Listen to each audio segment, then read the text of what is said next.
McDavid. Moves in, McDavid goes upstairs! What a goal!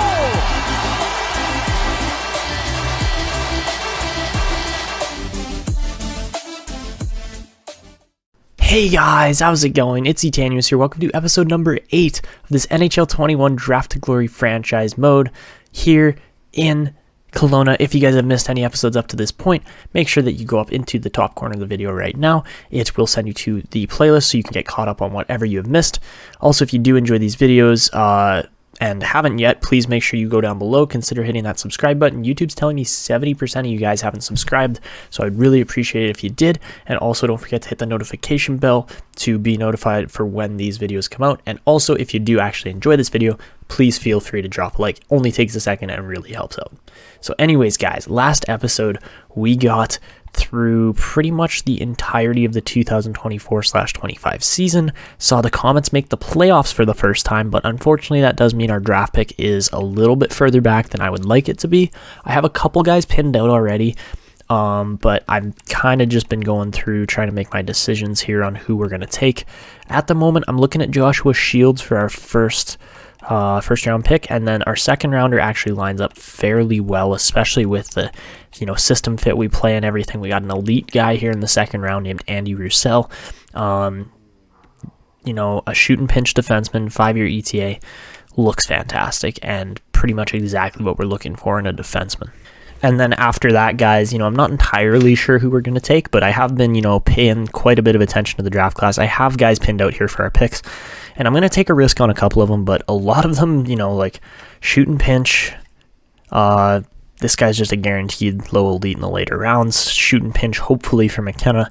And then Scuderi, also shoot and pinch, but again, not sure. Hopefully, he's going to turn out, but he is as well a risk as so is Lampman, but again, not entirely sure how these guys turn out. B minus shooting possibly on Lampman. So yeah, anyways, I've done the draft interviews and everything already. We're ready to advance a day here, but I do have to go over some comments first before we get into this. So the first comment here comes from Ezodi, I believe is how you say it. I might be saying it wrong. Correct me in the comments. Honestly, I've probably said it wrong before. But they said, wouldn't mind seeing the full season sim through and line changes you make, maybe even just the second half of the season. Yeah, we could start actually doing that, where we sim game by game on the calendar, or do a month at a time, break it down, show you guys what happens, that kind of stuff, because the team is starting to win more. So yeah, that is definitely a possibility for upcoming episodes. And then Rory Beadham also commented, it would be nice if you could trade players for draft picks just to clean out some of the guys who clearly aren't developing. It would give you more chances to get someone who is actually going to be useful on the team, possibly accelerate the team's development.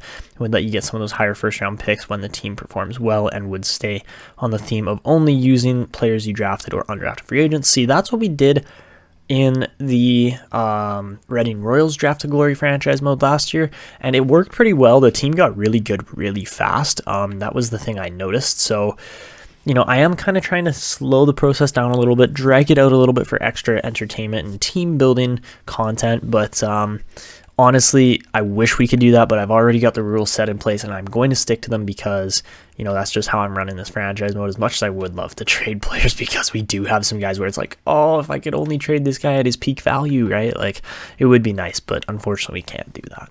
So anyways, guys, we're going to get to the entry draft here. I've got those 7 guys pinned out, and hopefully they're going to turn out. So let's get to this. So the Highlanders have the first overall pick.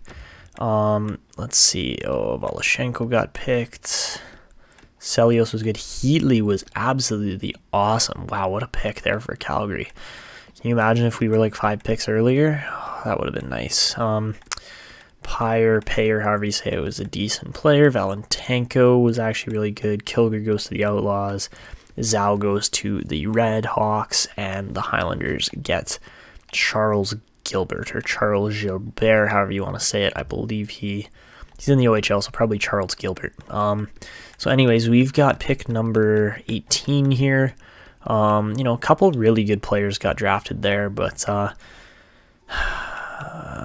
Nylakinen's NHL ready too. As much as I would like to take an NHL ready defenseman, I don't think he's going to fit. He's got the pinch and cycle set up, and as much as he looks like an awesome pick, I think we have to go with Joshua Shields because, he's a forward who isn't going to like completely screw up lines and stuff like that, whereas Nylakainen probably would. So I'm going to go with Joshua Shields instead here, and a 75 overall medium top 6 playmaker. So probably going to slot in somewhere on the 3rd or 4th line on this team, but a definitely good first round pick for the future.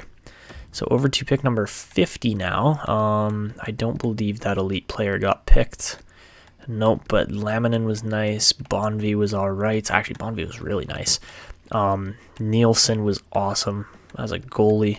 Lots of really nice picks this year. Like, just solid first and started the second round. Oh, Nylakainen was 77 overall, but no, I'm pretty happy with this. Quick was not bad, but again, just didn't fit the defensive system fit. Supre, I believe is how you say it, or Alexandre Supre, looks really good. And then Terrell Ho, I believe is how you say his name.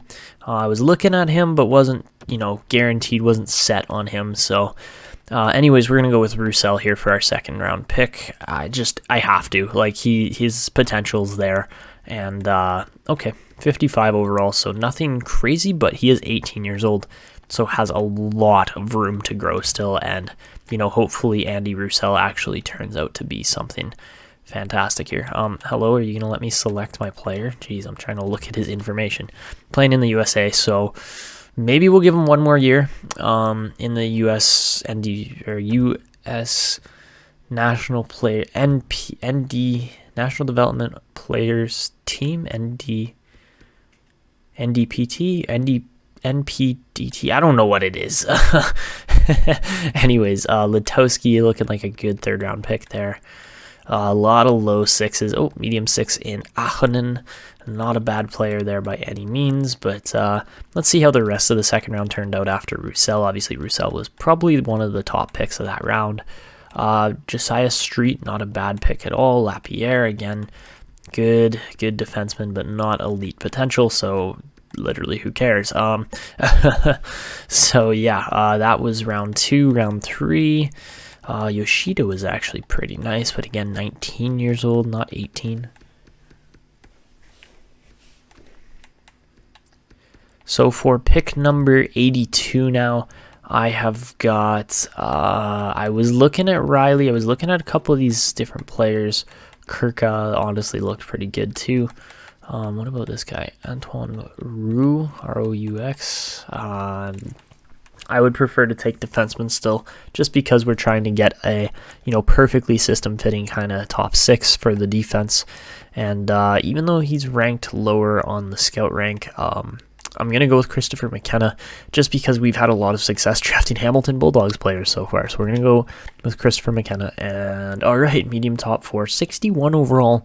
Not terrible, but 20 years old. So that is a slight downside there. But hopefully can, make an impact in the AHL this upcoming season. We're definitely going to be clearing out some AHL slots.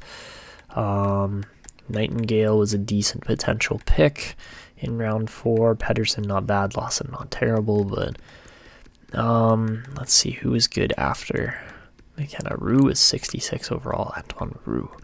A lot of low 6s and, players that just have a chance of making the NHL, but probably won't. Like, that's what I'm seeing throughout here.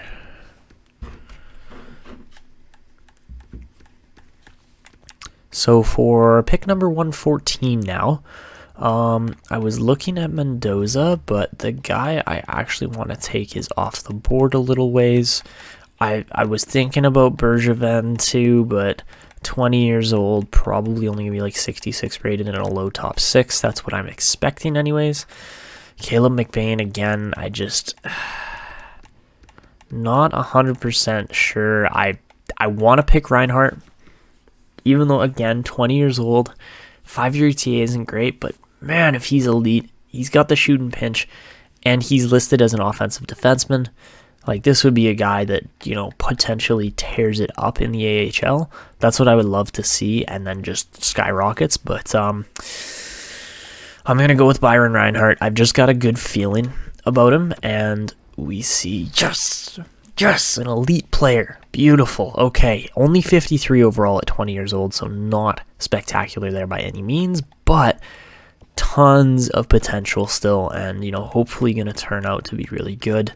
If we had taken him in the next round, we wouldn't have got him probably, so that is why I decided to go with him.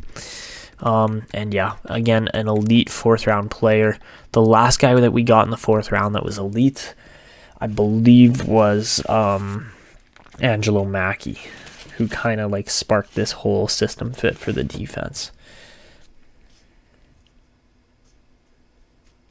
We did get Brennan Hamonic too, but he didn't turn out as well. Who else did we get in the 4th round? Nikita Nicolishin, not a terrible pick either. I think he is actually going to make the NHL this upcoming season, so I'm hyped for that. But next up, I've got this Scuderi guy lined up. Not entirely sure if I'm going to take him. I think I'm going to, because everybody else kind of just doesn't look that great, and this guy at least has the system fit, even if he is a medium 7th defenseman. That at least he fits in the AHL and can, possibly develop there. Normally I would take Filatov, but I want to draft defenseman this year. I want to get that system fit set up, and that will hopefully improve the team. Let's go. Okay, a medium top 4, 55 overall. God, he's literally like as good as Andy Roussel. It's just he was taken 3 rounds later. So Shane Scuderi could turn out to be a big piece for this team too. I have drafted a lot of like defensive defensemen this year in the last couple seasons, but it's okay. Some of them are going to turn out, others aren't going to develop so fast, so that works just fine. Ray Smith was actually a really nice player. Anybody else? That was okay. Mason Rolison to Toronto, not a bad pick there at all. Tuomainen, actually very nice overall, but he is 20 years old. So yeah, I'm really happy with Shane Scuderi as a pick. Again, normally I would take the defenseman here. That's what I'm trying to do. Kozlov, I'm not set on. I had another pick, and I think this one is a guarantee this time. Honestly, we've had such good picks though already. I'm going to go with Kimmo Hämäläinen. Add another forward. We've drafted, 4 defense already, so that's already a top 4 if they all turn out in potential, and then we're going to take Hämäläinen as a guaranteed forward. 51 overall, but still 18 years old, lots of room to improve, and a right-handed shot on the left wing as a 2-way forward, so you never know. Maybe he'll have some goal scoring in his future, something along those lines. Okay, Brendan Thompson, not a bad pick by any means. I saw a couple other elite tags on there. Yep. What's his name? Tiro Puka looked like a really good pick. And yeah, Hämäläinen, our elite pick there. So again, the potential's there. It's more just a matter of do these guys actually turn out. So the last guy I had pinned here, it probably should be this guy, Jermaine Fitzmaurice. But again, another left winger. I want to take a center. Austin Lampman, I'm not guaranteed on anything, but he's 17, which is kind of the main thing here. All these other guys are 19, 20 years old besides Jaden Eddy. I'm not feeling it with Eddy though, even though it looks really good. Like, that's what I find, is that looks can be deceiving. AHL starter, like that all looks spectacular. But we don't have a need for goalies. We have a need for centers because the centers always seem to struggle. And again, they can move to the wings like that one comment said. I can't remember who it was from. But anyways, I'm going to take the shot in the dark on Lampman here and see if it turns out. And 53 overall. He's actually a better pick than Hämäläinen too in the 7th round. So we'll see if Austin Lampman can develop anything. He's also playing in the Q. So in Moncton, we'll see what he can get done. Drafted 210th overall. He looks like a steal. So yeah, Lampman could turn out to be something special. Pettersson was not bad. Wow, that was a really good draft. Yeah. We got 2 medium elite players, defensemen too, in Roussel and Reinhardt. Those guys could be spectacular. We got 2 top 4 defensemen in Scuderi and McKenna. And then we got a medium top 6 in Shields, who's actually like almost NHL ready. And then Hamalainen and Lampman, 2 forward steals as low elites.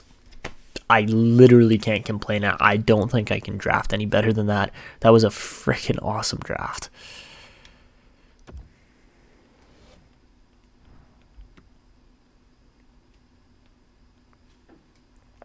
So we are going to simulate up to the re-signing phase now.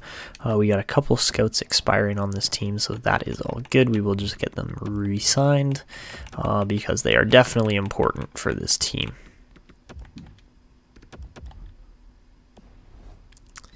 All right, so we got Hamonic, Wallstead, and 9 other players hitting restricted free agency, which is all good. Let's see, we got Mikheyev and Sherry here want contract extensions. If they're more than like 2 years, I'm probably going to say no. Just because I don't need the depth forwards. We are starting to develop our own. As you can see, Nikita Nikolish there, ready to break into this lineup. I am absolutely excited for that. Jimmy Denny up to a 79 now, so he's definitely going to be cracking this roster again. Oliver Sooney probably should crack the roster this year too. I would actually love to see him possibly develop into something, but Valcourt, again, just another guy where it's like he should make the roster and he just didn't grow for some reason. Like there's no reason why not. He scored 29 goals and 29 assists in 82 games. That is fantastic in the AHL. But I think we do have to give him one more season, unfortunately. And then Joshua Shields not going to get a contract because he needs a year of development still. But I think that 1 year is going to be what puts him over the top for making the NHL. This guy, Elias Sidhu, if he turns out to be a system-fitting defenseman, my goodness gracious, we have a steal on our hands because we took him 144th, 5th round. Not this draft, but the draft before. We took him 5th round. Okay, he's 67 rated, right? We took him at a 53. He grew 14 ratings in 1 season. So Elias Sidhu has like boatloads of potential here still. And he's one of those guys where it's like, leave him alone for a year, see what he does, and then boom, he just skyrockets, and you're like, oh, well, there you go. That is our guy. Like, it doesn't always happen like that, but when it does, oh, it is sweet to have those picks. So Lampman, question mark. I think I'm going to get these 3 guys. Or I know they're bottom end, but if they develop, my goodness, right? So Byron Reinhardt is a definite sign-in. I think I'm going to get Butsayev this year too, and Hamalainen I should. Butsayev, we took it at 50, so he really didn't grow that much, but that's okay. It doesn't always go that those guys are going to be the skyrocket picks. Every once in a while you get one, and hopefully that's the case for a guy like Reinhardt. He's the guy I'm most set on, where I'm like, man, if he could turn out, he's a 4th round pick. If he could turn out, my goodness, right? Like, it doesn't always happen, but I'm hoping so. Esa Pentakainen, I will probably sign too, so we're going to clear shop on the defense here. Not gonna lie. A guy like Sykola, who doesn't fit the system, is probably just gone. As much as I hate to say that, because he was like a 3rd round pick. Yeah, he was a 3rd round pick. He went 69th overall. So normally I wouldn't let a guy like that go, but I think I kind of have to, especially with the amount of talent we have coming up into the team here. Like, this team is almost completely set as ours now. Like, there are the odd, like undrafted guy like Kajula, like Vetrano I'm releasing.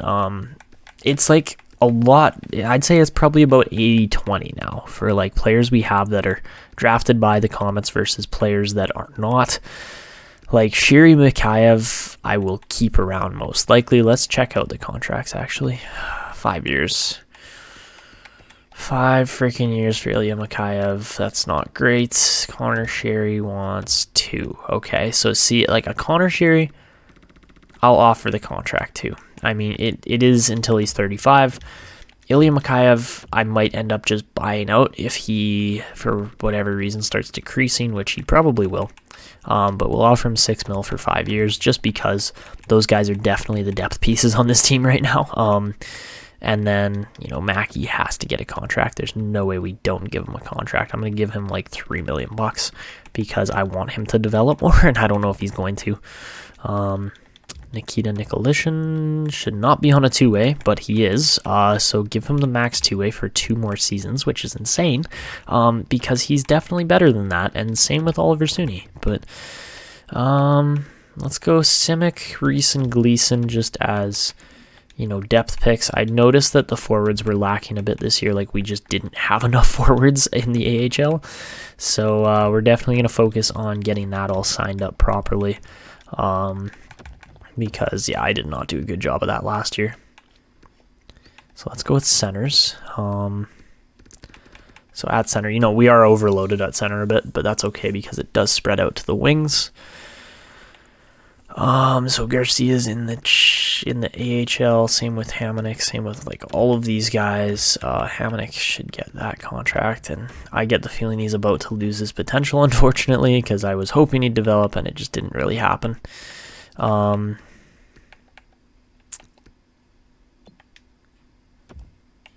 Bradford's played 2 seasons. I think he's got 1 more season left, so we will re-sign Conacher for 1 more year. As much as I'd love to sign Shields too, it's just not going to happen yet. I need to be patient and wait for 1 more season. Let's see, besides centers, the left wing's looking really, really solid. Obviously it is. We've got all these guys on one side, but they do spread out again. Kajula, I will probably be buying out, as he just did not have the same kind of year he sat. So it's too bad, but that's the way it goes. So yeah, Drake Kajula is done with this team, I think. I don't think I'm going to keep him around. And then we're going to go Butsayev and Hamalainen in the AHL. Get those guys signed up. Get Weidman re-signed because, again, he's one of our drafted players. And yeah, we will be buying him out. 6 years at $2.1 million. That's still really nice for him, but whatever. We're not actually really paying that, so that's fine. Frank Vetrano, again, I am going to release. And then, is it Henry Carlotti? Or Hanu Carlotti, sorry. I'm going to sign as well as a power forward. We'll see if he turns out, and then that means we got 4 guys on that wing, which is gorgeous. And then we got 1, 2, 3, but I've got extra centers, so it literally doesn't matter. And then on defense, we got 1, 2, 3, 4, 5. That's 5, 6. Gleason is going to be 7 this year. He will be defenseman number 7 in the NHL. And then I want Leno to be our top dog, which, seems weak on rating, but that's fine. We're going to give Sidhu a contract this year. ELC for 3 years. I think I have to go with Tyler Riddle too. Worst case scenario, he gets benched because he doesn't fit the system, which, would be what it is. That won't bother me at all. Pentakainen going to get a contract offer too for about $725, but don't expect him to play over a guy like Reinhardt, who is definitely ready to go here. I don't think he can play another year of USA hockey, so give him the contract, get him in the AHL. I'm going to give Roussel the opportunity to play 1 more year in the USA. 24 points, 59 games. I think he can do better. And then you compare that where he's already at a 55 at 18 versus Reinhardt, who only put up 0 points first 34 games and then put up 7 and then 23. I think Scuderi's on a much better, or not Scuderi, Roussel's on a much better pace. Scuderi, we're going to let him develop. Same with, actually, let me count this out here.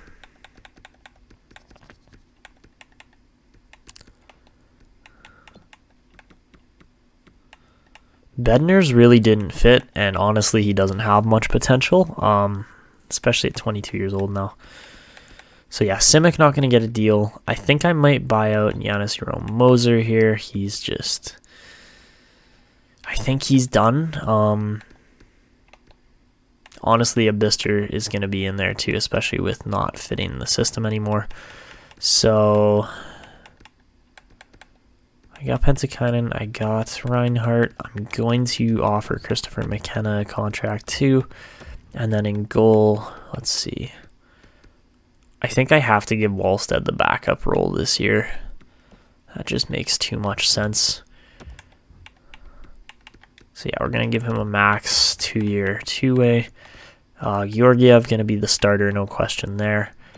And then it says he's the minor backup. He should be a minor starter at 75, but that's okay. And then Weinrich and Whiting going to be the 2 goalies in the AHL.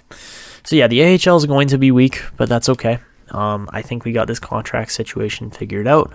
And let's see, Sherry resigns, Mikhaev resigns, Aston Reese, Gleason, Hamalainen, Suni, Douglas, Wallstead, Conacher, Hamonic, Nikolishin, Weidman, Ibister, Sherov, Mackey, McKenna, Henry, Reinhardt, Pentakainen, Riddle, Butsahev, Sidiou, Carlotti. I think everybody signed the contract that I wanted them to, so... Yeah, but Toronto is a no-go. Simic is a no-go. Shield does not sign. All right, looks great. Lampman not signing. Scuderi, Roussel. That looks really good. I'm really pleased with where this team is.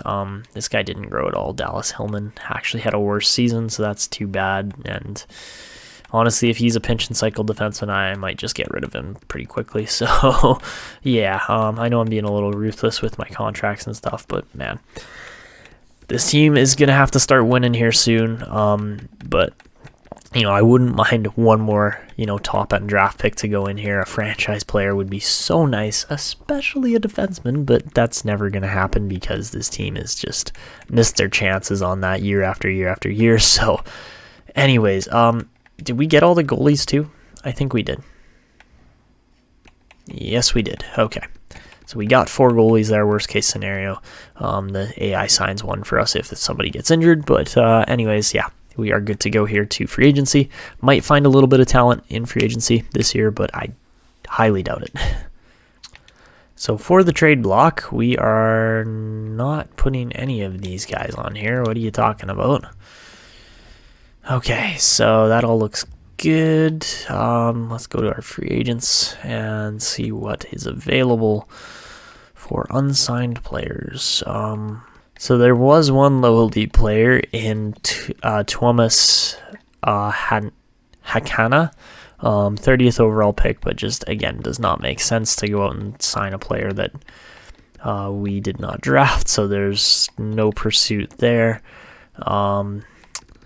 Apart from that, there's probably a couple lower kind of players in here that we could go after. These 253 overall players. Honestly, Tuukka Salio and Christopher Cogliano might not be the worst. I'll probably go for Cogliano. Again, just depth pieces that I can buy out in the future if I have to. Red Deer wants that guy too. Jared Sumal. So yeah, we'll offer 3 guys contracts there. Not saying we're going to get them all, but I could care less if we do or don't. What was available for goaltenders this year? Hudler. See, now that's something I will definitely consider. Matthias Hudler. Got some potential there. Worst case scenario, he grows and we send him to restricted free agency. That could happen. And I would not be upset at all if that's how things go. So... maybe we go clear an extra spot on the team's roster. Actually, I don't know if we can. I actually genuinely don't know if we can. So we're playing with some fire here to see who signs where, what happens with that, and should be interesting to see. So let's advance a day or two. We got 4 contracts offered, 2 signing spots on the team. So I can't adjust any of this until later. Sumal does decide to sign, but he's an exempt contract. So that's actually 1 out of potentially 3. Matthias Hoodler signs. We get the potential. Beautiful. Christopher Cogliano signs. Gorgeous. And we get all 4. I don't know how I pulled that off, but I did. So anyways, that looks great. We're ready to go to the next season, and let's see how the team turns out. Okay, so guys, looking at the roster this year, you can see a little bit of growth from some players. Daryl Perry definitely up. Nikita Nicolishin looking awesome. Angelo Maggie, unfortunately, down a little bit. Brendan Dillon, for whatever reason, at a 77. Not entirely sure what's going on there, but then we've got Jimmy Denny, just sitting in the system at an 81 overall. So we're going to be recalling him and Suni to the NHL. And in exchange, I believe I've got one too many guys. So this is where Brendan Dillon's probably going to go down, unfortunately. But yeah, we're going to go like that. And let me just get these lines sorted out. Alright guys, so this is how the lineup's looking. We are looking at Jason K, Charlie K, Weston Zajac, same as last year, same as that comment from Duke Storm. It turned out really well. They put up crazy good points. Everybody was very well over a point per game, except maybe Jason K, who was injured, and he was still over a point per game, almost had 50 goals. So yeah, that line worked just fine. I'm not going to change it, especially when they're putting up numbers like that. Like, that's just stupid. And then we look at the second line. We got Declan Hughes, Eric Sider, Connor Sheary. Not changing that one either. Again, it just fit really well together. You know, a couple of these guys didn't have the greatest season. Like, Sheary only had 43 points, but when Sider's scoring over a point per game with 50 goals and Hughes has got 68 points for a career best, like, he's going to they're going to stick on those lines. We're not going to change it. So yeah, those top 6 is all the same. We did move Daryl Perry up this year. He has definitely taken some huge developmental steps as far as, you know, just being a very skillful two-way forward on this team. He's got the puck skill. He's going to be awesome.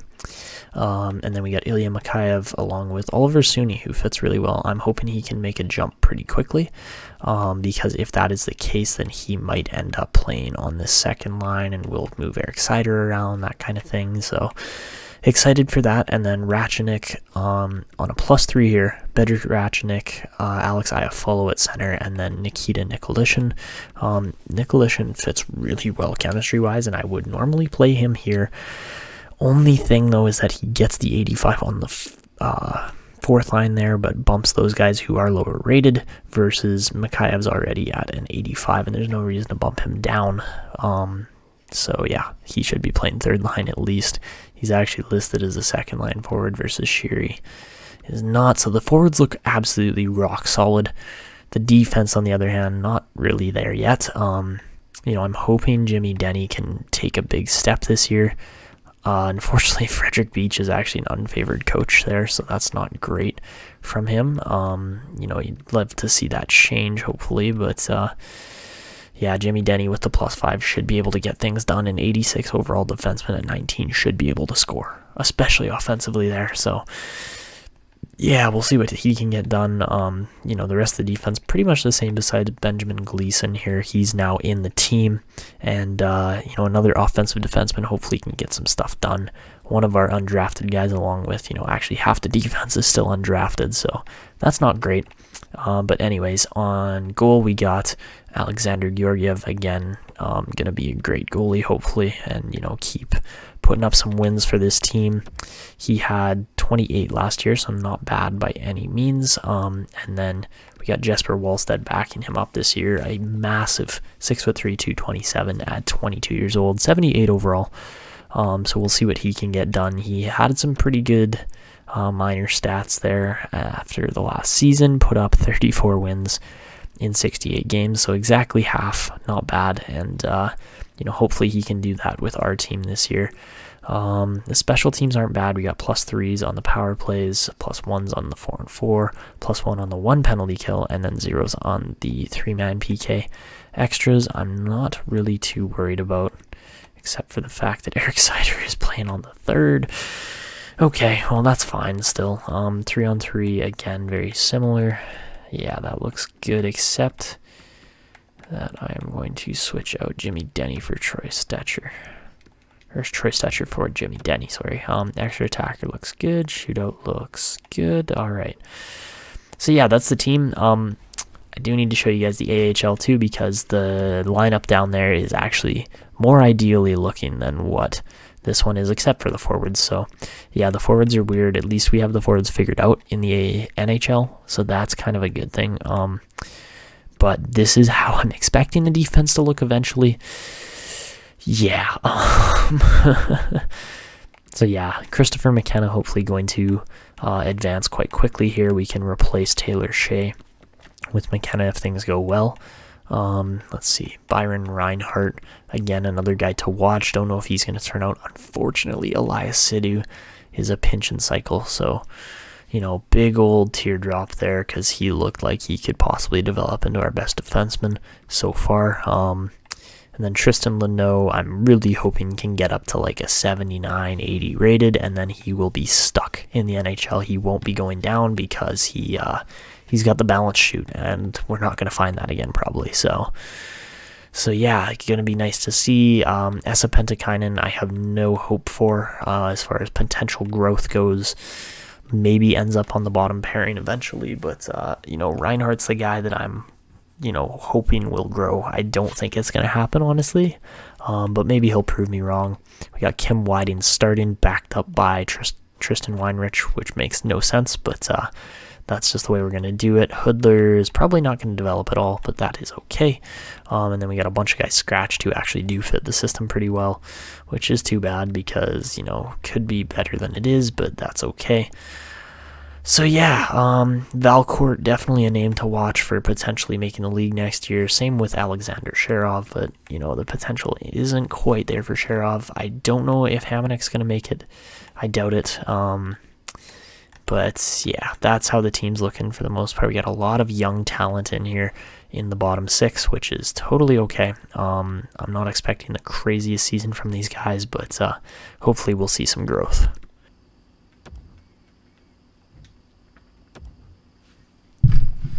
Alright, so guys, at the start of the 2025/26 season, this is how the Kelowna Comets are looking as far as, if it loads, overall ratings.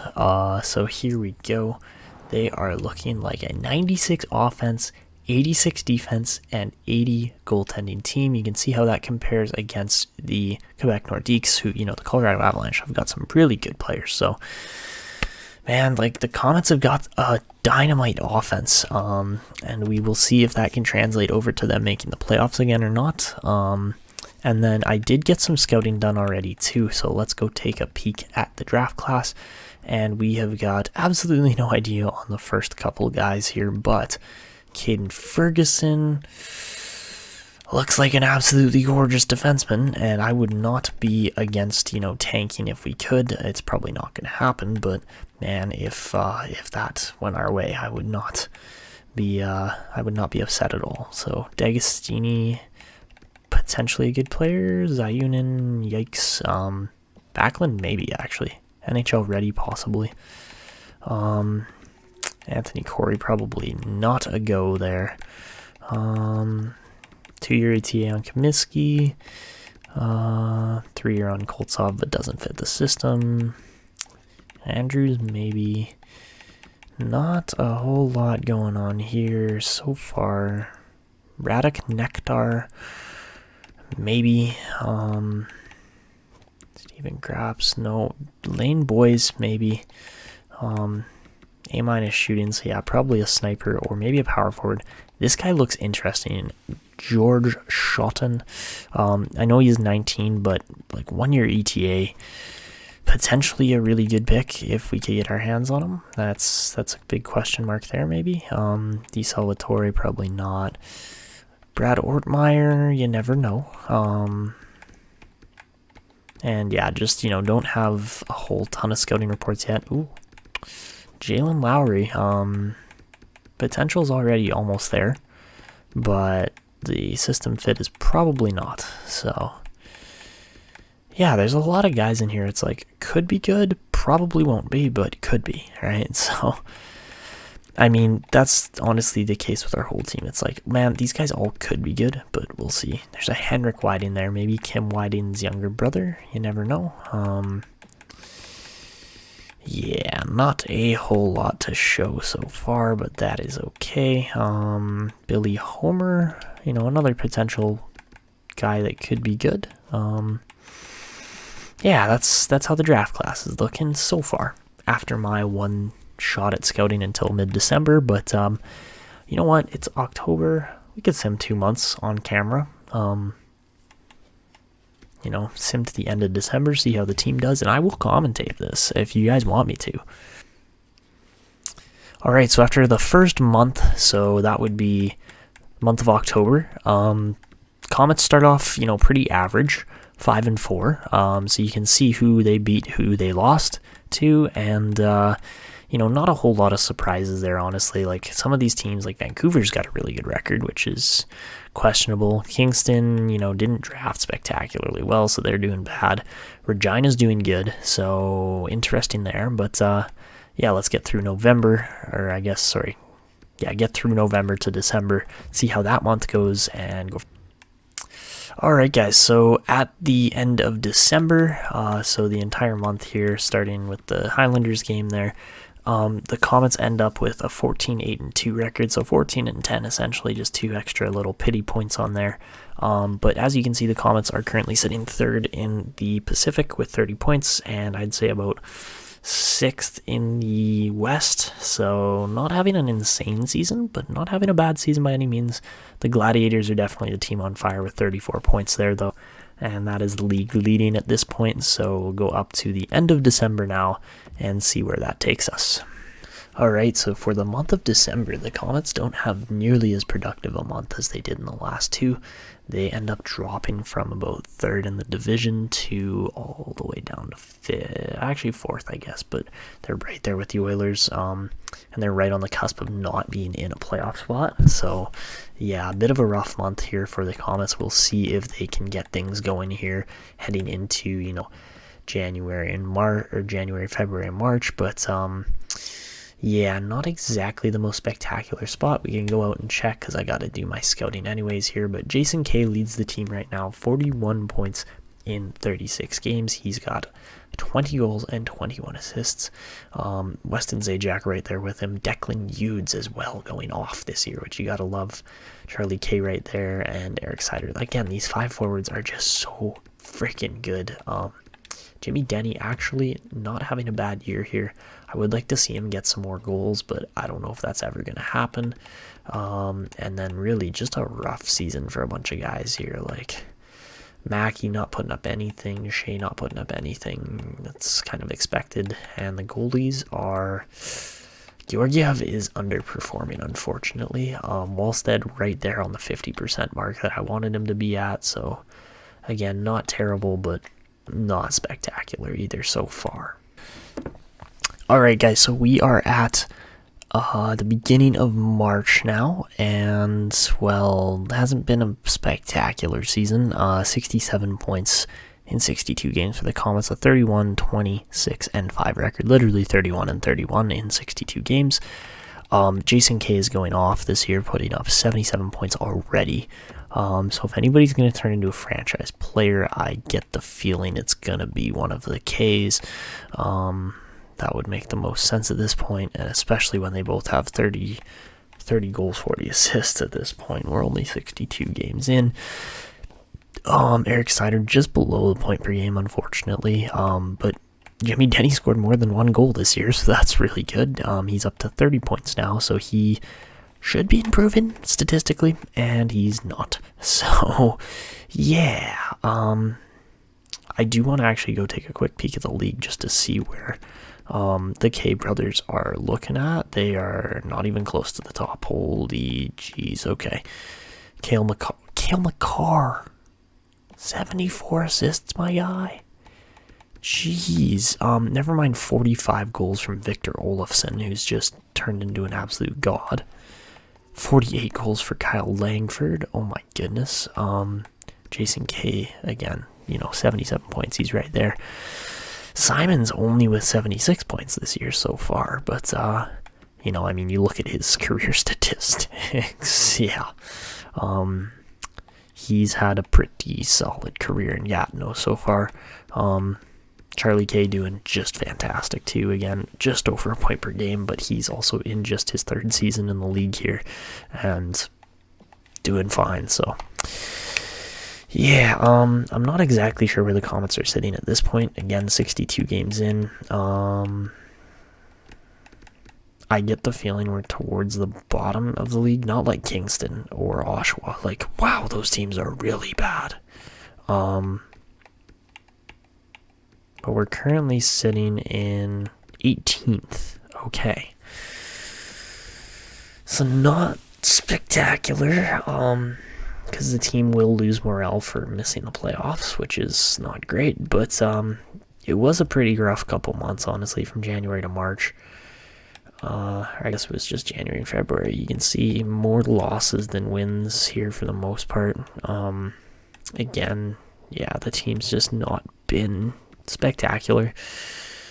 So yeah, anyways, I'm going to sim to April, pretty much the end of the season, and then I'll be back with you guys at the end of the season. So guys, at the end of the season here, the Comets finished with a 45-32-5 record for 95 points, and as you can see on the board there, Jason K scores 55 goals and 52 assists for an absolutely fantastic 107-point season. Charlie K goes off for 103 points, Weston Zajac with 87, so a slight downgrade from where he was at the year before, but that's okay. He's still well over a point per game, and the K brothers have definitely arrived at this point. They are just, putting up numbers and really proving to be a dominant force here in the league. I mean, especially with the line mates they've got too. Eric Sider, a bit of a down year. Declan Yude's definitely trending upward though. 83 points this season. That is fantastic from him. 20 goals as well. Let's see. Daryl Perry had a fantastic year. Upped his point production by 15 points. Actually, 15 assists to be exact. So that's really good to see. Jimmy Denny up to 35 points this season. So that is a slight improvement, but no statistical growth there by the looks of it still, which is too bad. Mackey didn't improve at all. Neither did Taylor Shea. So a bit rough there, honestly, for the team as far as improvement levels go. Let's go look at where the K brothers finished in total league scoring. Cale Makar was going off last time we checked, and he finishes third in scoring with 111 points. But Jason K up there in the top, just outside of the top 5, 6th in league scoring to be exact. And I mean, a lot of Quebec players there. Yeah, 3 out of the top 5 are all on the Quebec Nordiques, so that's insane. Your biggest assist leader would be Cale Makar with 90. I've got to go quite a ways down to find the K, or Charlie K there. Tyler Sagan scores 63 goals this year. That is insane. You can see Jason K in there with 55, finished 4th in goal scoring, so not too shabby by any means. Your best plus-minus guy was Miro Heiskanen on the, well, I guess it would be the Chicoutimi Sharpshooters now. So yeah, interesting numbers there. As far as goalies go, we see Connor Hellebuck on Chicoutimi now. Put up 48 wins. That is insane. Hector Ryder. Oh, Hector Ryder has turned out as a goalie. My goodness. Georgiev did win 34 games this year, though, so that's really good to see. As far as rookies go, we see Russell Sanchez, a 67th overall sniper for the Thunder Bay Thunderbirds. Put up 58 points. That is a lot. Andrew Hyde had a pretty good season. Maxime Valentenko, not so much. Only 48 points. And yeah, the top guys in here, like Charles Gilbert, not spectacular. Nikita Nikolishin, considering where he was drafted, which was 99th overall, 36 points is not a bad rookie year by any means. Oliver Suni also had 29 points there. Man, I wish we got Jamie Killier. He would have been so nice to have on this team, but he can't win every lottery, obviously. Elvin Okposo may be related to Jackson. I honestly don't know. 25 points there. Not bad. Okay. So Cale Makar obviously leads all defensemen with 111 points. That is just ridiculous. Norsworthy kind of been struggling, not going to lie. Didn't end up in the best situation in Saskatoon. Man, if we had landed a top defenseman, I would be in such a better position right now, but that is what it is. We obviously didn't quite have as much luck when it came to winning lotteries and acquiring defensemen that we needed, so yeah, now we get to, struggle through with the defense a bit more, but that's okay because we got a sick forward group, so yeah, the K brothers have definitely, kind of vaulted this team into the playoffs again here. No question about that. And I guess I should probably show the team standings too. So for team standings, we see the Kelowna Comets finish 4th in the Pacific Division there with 95 points. That would place them. Gatineau gonna win yet another. This is getting old now. Okay. Kelowna finishes 11th overall this year, so actually a really sturdy season from the Comets this year. That is not normal. But yeah, Simons is just absolutely crushing it in Gatineau, which used to be Detroit, and they have built a fantastic team around Simons there, so can't really expect anything less from them. So a couple milestones here this season. We see Jason K become the first ever 100-point scorer. I guess the K brothers become the first 100-point scorers for the Comets franchise mode. So that's all, or for the Comets franchise. So that's good to see. And we also put up our highest placement ever in the regular season at 11th. So not bad, just 6 seasons in. The team is definitely trending upward, even if we don't have the defense and goaltending to back it up quite yet. But the team is definitely developing. The forwards are totally there. And we are going to get into a playoff series here. So this time we are taking on the Regina Redhawks. Yikes, here we go. So Regina, definitely a good team. They definitely finished ahead of us, and yeah, they got Alan Marchand, they got Brad Lambert, they got a lot of good players. They got Timo Meyer as well, and they just recently acquired Emilio Zhao. Okay, we're about to get absolutely curb stomped by this team. This is not fair. Man, this is going to be an absolute ass kicking here if things go anywhere near what I'm expecting them to. So yes, probably gonna be another round 1 elimination here. I would not be surprised if that's the case. And I mean, honestly, I do want to go show you guys just if anybody's improved. There's 1 or 2 guys in the system that I do want to show. So Shields up to 76, nothing crazy there. Bradford up to 71. Lampman is the name. 7th rounder. Yeah, he put up 56 points in 55 games. He is going to be another player coming into the system here pretty soon that's actually going to like break onto the scene and be effective. Roussel, not exactly where I wanted him to be. He only put up 12 points in 50 games. Shoot. 2nd round pick, man. Come on. Scuderi, on the other hand, now he shot up 5 ratings, put up 35 points in 51 games. So yeah, Shane Scuderi done a little bit better there. Is he also playing on Hamilton? Yes, he is. My goodness, we have a lot of Hamilton players in this system. Reinhardt did not improve at all.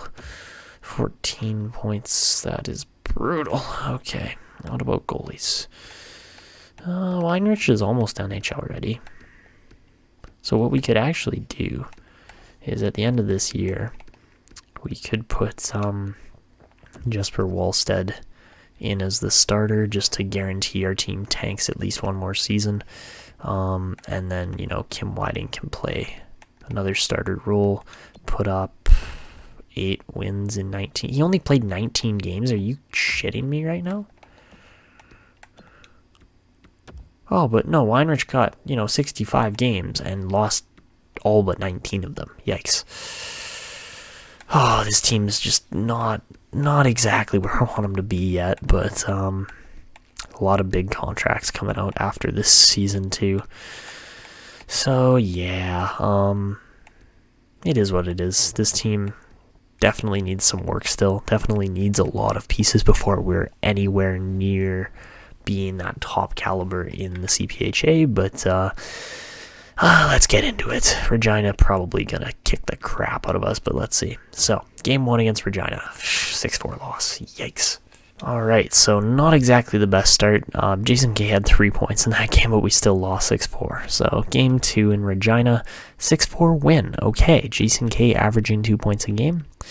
You gotta like that the Comets do fight back a little bit. So, I mean, that's what I expected at least. But game 3 in Kelowna, 5-4 shootout loss. That is heartbreaking, especially when you're that close to putting a team on its heels. I forgot we do shootouts now. I honestly forgot that existed, and we totally do. All right. So, heading into game number 4, let's see what happens here against Regina. And a 4-2 win, we got a 2-2 series on our hands. That is gorgeous. And Jason K is really playing up to his full potential right now. You gotta love that. All right, into game number 5. This will be a decisive game, and 4-2 loss. Yikes. All right. So the Comets face elimination here at home against the Regina Redhawks. Let's see what happens. So first period, it's a 1-0 game as Connor Sherry opens the scoring. Kelowna only gets 6 shots on net, while Regina gets 15, but Kelowna leads after the first. Second period, it's a 2-1 game as Zajac scores on the power play, and then Zhao makes it a 1-shot game, 28-16 on shots. Heading into this third period, let's see what happens here. On the simulation, power play for Regina doesn't convert. A goal on the power play for Eric Sider there, and the Kelowna Comets looking a little bit better here as far as Kelowna actually forcing a game 7 goes, so that's always good to see. But yeah, we'll see if they can continue this. Again, just getting brutally outshot. And Kuakainen gets a goal there, but too little too late.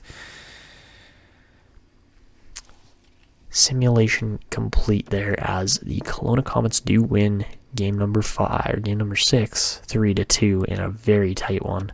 And big game from those 3 guys there, no question about it. So Jason K actually held scoreless in that game, but we are one of the series here to go to 7. It looks like at least 4 teams got through in 5 games, so here we go. Can the Comets actually make it somewhere in the playoffs this year, or is it going to be another round 1 elimination? First period, it's a 2-1 game as Eric Sider opens the scoring. Brad Lambert ties it 2.5 minutes later, and then Charlie K gets on the board to make it a 2-1 game. Regina outshoots Kelowna 11-9. Second period, it's a 5-2 game. The Comets looking really good right now, and the K brothers getting back-to-back power play goals there. Charlie K with his second of the game, and then a power play goal from Matthew Dalcole, capped off then by a power play goal from Nikita Nikolishin. 5-2 after the second. The Comets very well might be moving on here and outshooting the Redhawks 24-20 as well. Let's jump in, watch this third period, see if the Comets can hold on to this 3-goal lead, and I will show you guys the highlights, commentate over all of it. If you're wondering why I'm slightly whispering here into the mic, it's because everybody else in my house is asleep. I can't help it, but I hope you guys don't get too weirded out by that. But let's do some whisper commentary. So here we go. Puck drop for the third period, and this is going to go to Regina as they are going to hold on to possession. Break in. Here comes Hischier. Hischier over to Meyer. Timo Meyer. Great chance and a good save by Georgiev. Now turned over. Big hit there by K. Charlie K breaking it up the middle. Almost got through. Now he gets the puck back. Charlie K out in front. That's a goal from Jason K. Charlie to Jason, what a great goal there, and that's what we were expecting to see from this team at some point. I'm sure that's been the case a lot of the time, but Jason K with 6 goals now in the playoffs, and his second goal tonight too. The K brothers have been electric and have honestly taken the Redhawks apart tonight. So just some magic there, really, from those two guys. Great pass, great shot, and really it was the turnover from Charlie K that created that entire play, but my goodness, it is a goaltending change here for the Red Hawks as Ballard gets chased from the crease in exchange for Shesterkin. My goodness, what a night. Now Almquist breaking out down to the last 5 seconds here. The Kelowna Comets looking like they will be finishing this off, and they are moving on. Kelowna is through to the second round of the playoffs, eliminating the Red Hawks in Game 6 on their home ice. Yikes. Regina does not get it done this year, and that is unfortunate.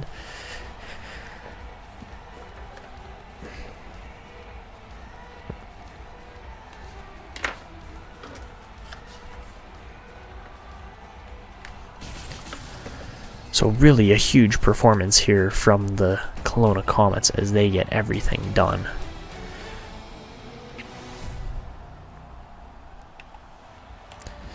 So 2 goals and 3 assists from Charlie K on the night for an absolutely monstrous evening. 4 points for Jason K too, but the K brothers have been electric. So for the first time ever here, the Kelowna Comets win a playoff series, and by the looks of it, they will go on to play probably the Brandon Broncos. That would be my assumption, but it might... I don't know who it's going to be, honestly. We will see right away here. And it is the Brandon Broncos, so possibly a death sentence going up against the previous Stanley Cup winners, but should be an interesting series either way.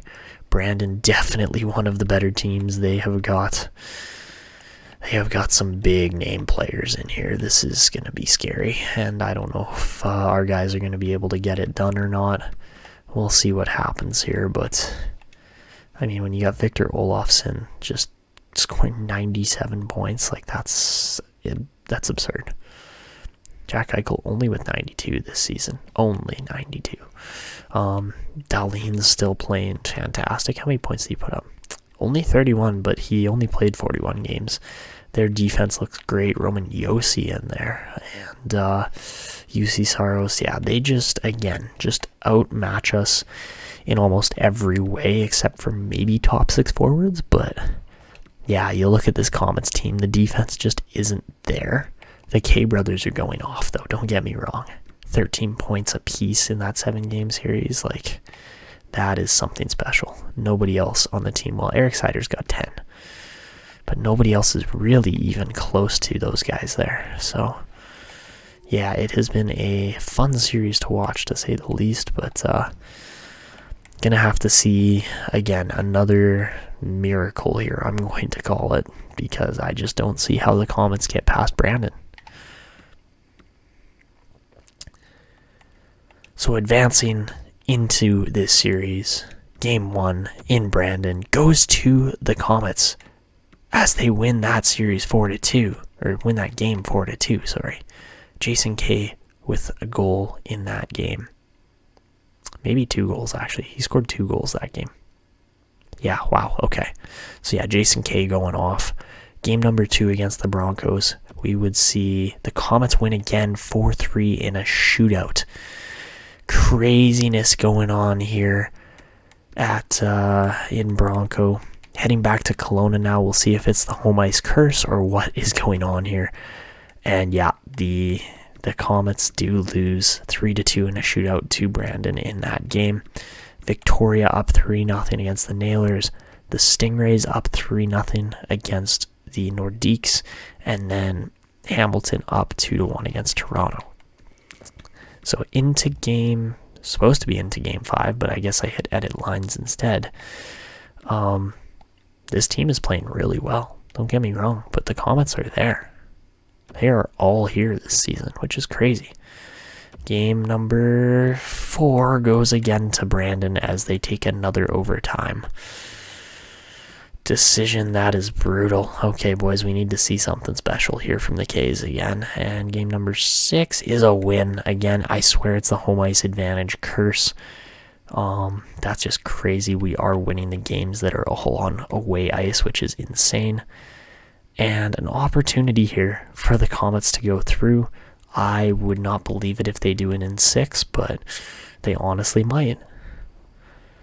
First period, it's a 3-2 game for Brandon as Cousins, Armia, and Olofsson get goals for the Broncos, and then Zajac and Kay get goals for the Comets.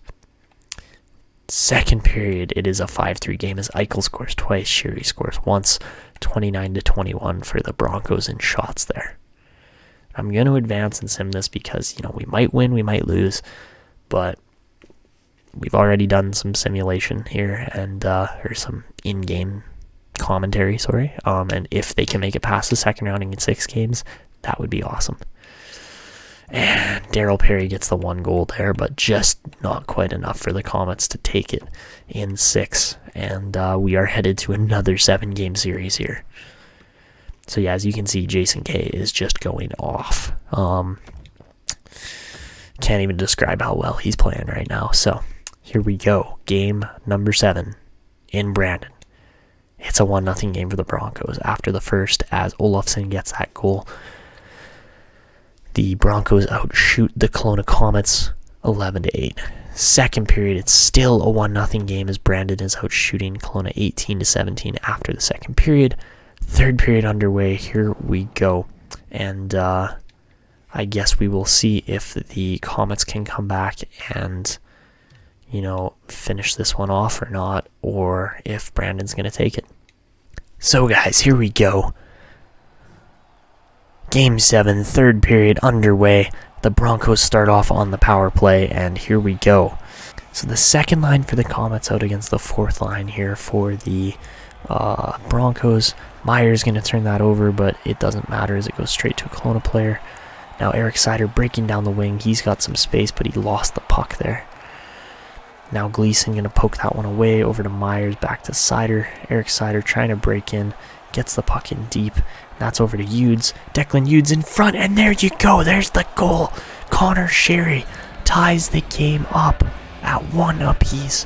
We could feel it was coming. The Comets were having more opportunities, and Hughes finally finds Sherry in front to beat Saros.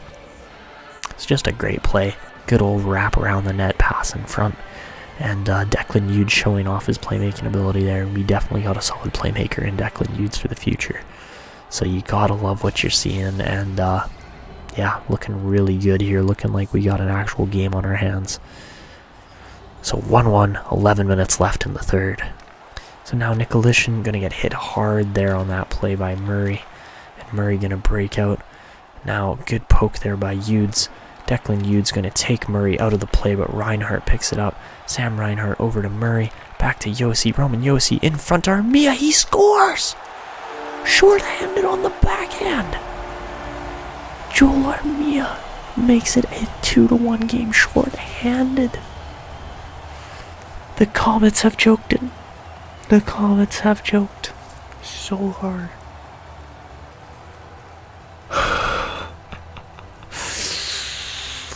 Oh, that's not good. That is really not good because we're in the second round. We're not going to have a good first round pick. Oh my gosh. I think they might show this Declan Hughes hit again as he just laid the body here on Yoki Haru. What a hit that was. My goodness. So not much time left here. The Comets winning the majority of the faceoffs, but Eichel wins that draw. Now over to Dahlin. Dahlin over to Ristolainen. Rasmus Ristolainen over to Cousins, over to Olofsson. Victor Olofsson back to Ristolainen. He turns the puck over, but this is still going to go to the Broncos in the battle. Now Denny grabs the puck, but not much time left here. And the Comets are going to have to pull the net at some point here. Shot on net. The Broncos applying the pressure at the right time. Olofsson's shot blocked, and the Comets look to break out. Now Zajac doesn't make the pass in time. He had to send that to Mikheyev, and there just wasn't enough space. Now Mikheyev breaking up the wing. Not much time left. The net is now empty. And Mikheyev going to win the battle. He's got to get it in deep. Ilya Mikheyev over to, oh my gosh, in front, Zajac. Rebound, Charlie Kay scores! And the Comets stay alive. Oh my gosh, what a clutch play by Charlie K. Zajac in all alone. Shot save, rebound over to K. What a play it was. And this is somehow a tie game. It looked like the Comets were done and out. Oh my goodness, what a play. And we might have overtime here. So 21 seconds left. It is a 2-2 game. What a series it has been. We are going to overtime in an absolutely insane Game 7 in round 2 of the playoffs. This has been insane hockey. The Comets just keep coming back. Are they going to complete the comeback here in Game 7? What is going to happen, Weston Zajac? Just crazy opportunities here, and what a game it's been so far. So Kelowna outplaying Brandon doesn't mean anything if you don't get the game winner. 0 for 7 on power plays tonight for the Comets. We'll see what overtime brings, but it is a 5-minute 3-on-3. Here we go. This is gonna be wild. Oh my goodness. 3-on-3 playoff action. Here we go. The K is out against Eichel and Olofsson. Mackey on the back end. He's gonna hit Jason K in stride. Jason K over to Charlie K. That shot is blocked. And the Broncos go the other way. Eichel with speed coming down the wing. He turns it over. Oh, if they give up a short-handed goal, I swear to God, but it's a 4-on-3 power play. This is insane. This is going to be absolutely crazy here, guys. Here we go. Sam Reinhart takes the most unideal penalty you could ever take in the playoffs in any scenario. 4-on-3 power play coming up for the Comets. Charlie K loses it, and Yossi is going to clear this one down the ice. All the way down the ice. Ratchenik couldn't stop it. Now Gleason going to pick it up here. He hits Ratchenik in stride over to Charlie K. Charlie K gets bumped off the puck, and that one is turned over. Charlie K lost it, though. Come on, Charlie. You're a 91 overall player. Yossi's 82. Give me a break. Okay, Charlie K now over to Eric Sider. Eric Sider can't get past Lafferty. What is going on here? Lafferty in over to Yossi. Roman Yossi, great chance. They're going to play it. Ratchenik hits Sider in stride. Eric Sider being very careful with the puck here. He tries to get in. Can't do it. Gleason turns it over to Yossi. Roman Yossi going to try to make a play. He is in. Roman Yossi in. All alone. Shoots. Great save. Now Ratchenik going to move this puck up. Declan Hughes coming in now.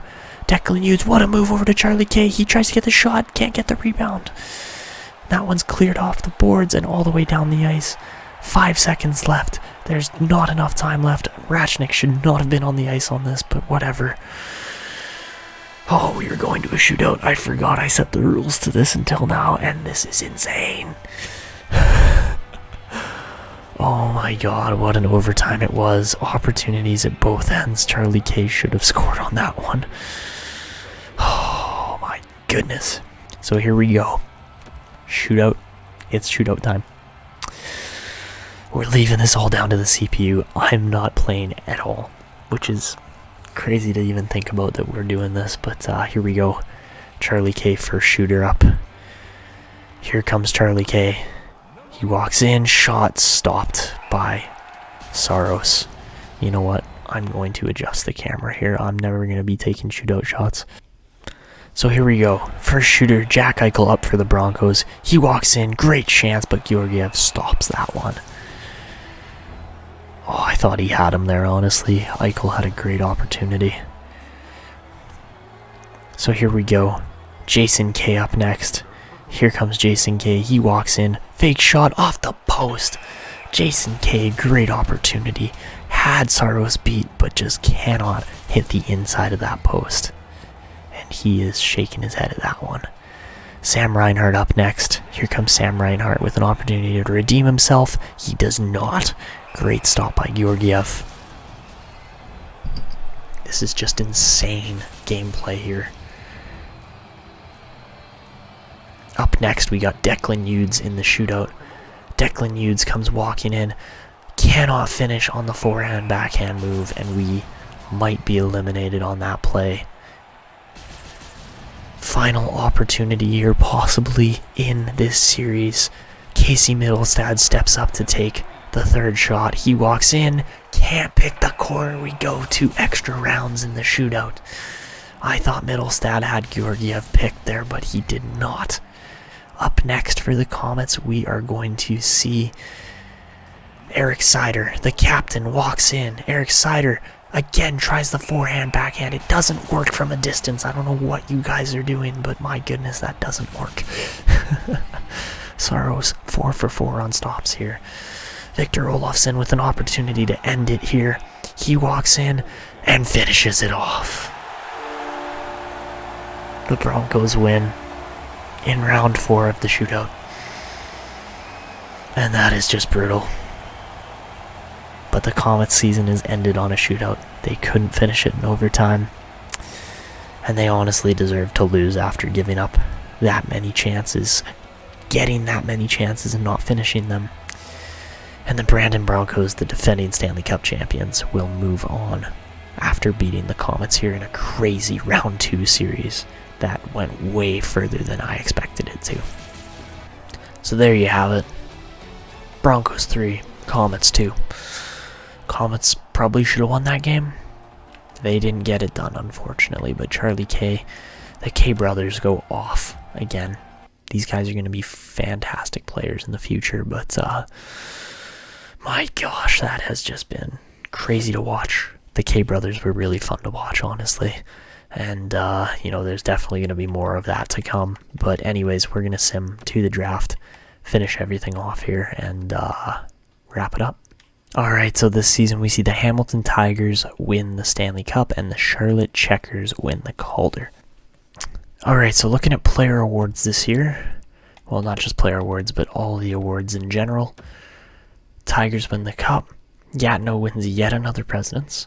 The Clarence goes to the Vipers, and the Tigers win the Prince of Wales. McKinnon going to be your Art Ross winner this year, as well as your Hart Memorial winner. Makar is going to win another Norris this season. McKinnon wins the Lady Byng as well. Andrew Hyde wins the Calder this year. Kyle Langford wins a Conn Smythe at just like 22 years old. Ryder wins the Vezina with the Gladiators there, as well as the Jennings. Pierre-Olivier Joseph wins the Bill Masterton. Montreal's coach wins the Jack Adams. Barkov wins yet another Selke. McKinnon wins the Ted Lindsay. And Tyler Seguin wins the Rocket this year.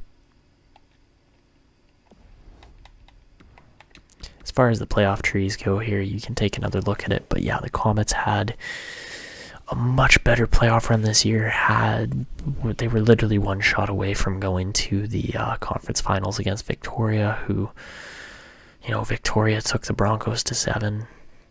Or the Broncos took Victoria to 7, so who knows why we couldn't. It was right there, and it's too bad. So yeah, and then the AHL there you can see as well. So simulating to the draft to end off this episode here, we see Kingston stay at pick number 1, St. John's moves from pick 10 to 2, and Oshawa moves down from 2 to 3. So every team that wasn't St. John's got screwed in that draft, essentially, except for Kingston. And, just been a weird one here. So let's just look at the retiring players, see what's going on here. And Alex Ovechkin calls it quits with 1,039 goals in his career. Sidney Crosby retires with 1,801 points there as well. 2 just absolutely fantastic players. Too bad Ovechkin retires there. Probably could have kept playing, but back-to-back number 1 overall picks. These guys had fantastic careers. Patrick Kane retires. Evgeny Malkin retires. Oh my goodness. John Carlson, what are you doing? They're making space, man. They're making space. But my goodness, there should have been a whole bunch of guys staying in the league here.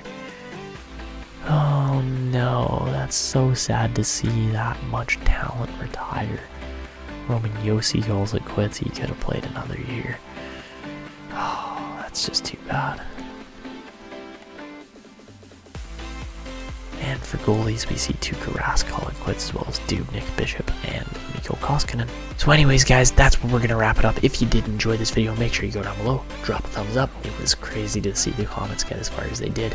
And also do feel free to subscribe to the channel if you haven't. We're trying to hit 1,200 subs. We're almost there, and I know you guys can do it.